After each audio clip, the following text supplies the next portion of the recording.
Hi everyone, today we'll talk about how to fix or how to solve Snapchat it's not available on your device. To know how to fix or how to solve Snapchat it's not available on your device, you should just go to settings. Then in this page you'll enter to apps, default apps, app settings.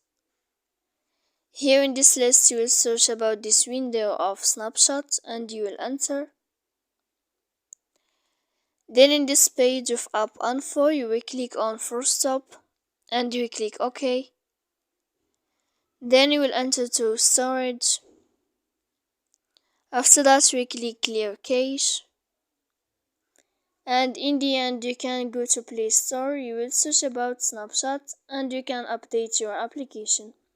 So please don't forget to support us by like and subscribe. See you next time.